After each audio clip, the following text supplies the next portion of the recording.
My father was an inventor. He had been Thomas Edison's assistant, one of his assistants in the laboratory when he was a young man, and long before I was born. And he was one of the pioneers of plastics. And people in Poughkeepsie heard about him and brought him to Poughkeepsie, New York, to start a steering wheel manufacturing company.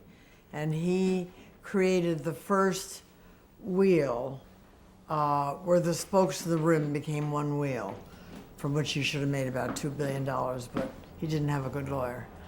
And he owned that company. It was called Powell Vale Smith, P-O-U-V-A, Powell Vale Smith.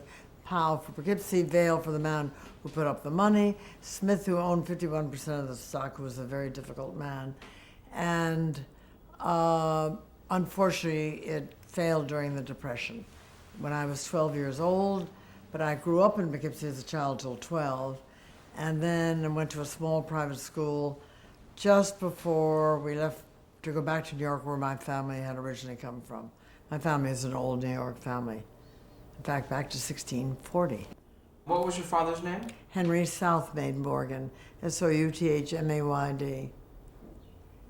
And you mentioned that he was involved, or an assistant to Edison. Do you remember any particular stories from Well, his I days? feel very sad. He was a remarkable man, and when my father was dying, Fred Coe, about whom we're going to talk later, we were very, very close friends. And Fred used to go over as Tad Bozell, the writer. We used to go over, I was very fortunate. I had a wonderful mother and father. And we would go, Fred and Tad both would go, they were very fond of my father as my mother, as they were of my mother. And they would go and sit with me when he was failing. And Fred once, I remember, we left my father and he had tears in his eyes, and I did too, and I get emotional thinking about it. We went to the elevator together and he said, we have to get this down on tape, because as you're talking about all this now for future generations, I mean, that was just a remarkable time when he was working in the laboratory with Edison, who they always called the old man. And I think so much today of my last conversation with my father. I lived in a garden apartment on 61st Street, similar to this apartment.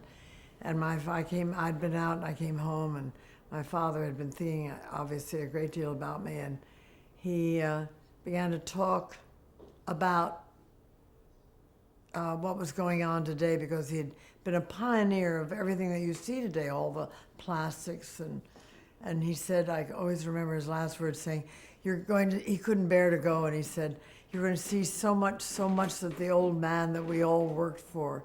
So all this new communications world and everything of this instant information, because my father worked with Edison on the phonograph.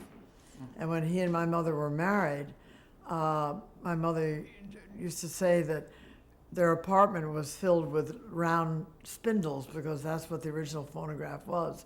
It was round, it was a cylinder. And the apartment was just filled with cylinders. So, but unfortunately, to answer your question, Fred Coe and I did not get him down on tape, which we should have done, and I regret that.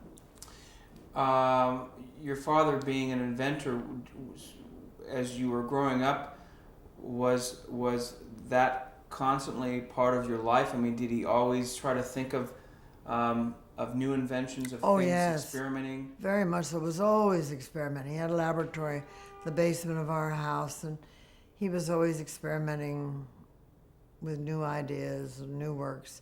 And the two major manufacturing companies at that time in Poughkeepsie were Powell Vale Smith and something called Delaval Separating Company, which made the milkers for the cows.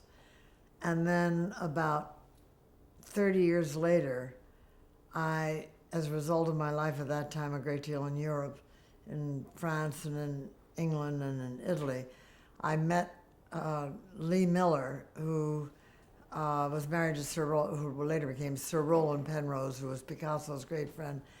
And we were in Sussex, England, and I didn't know where she was from, but I was there for the first time for a weekend, and I followed her into the kitchen because she was a famed cook.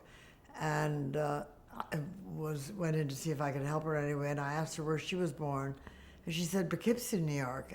I said, "Oh my God, that was where I was born." And her father had been general manager of the Delaval Separating, and my father had been one of the owners of Pavel Smith. So it took all those years, 35 years later, in Sussex, England, to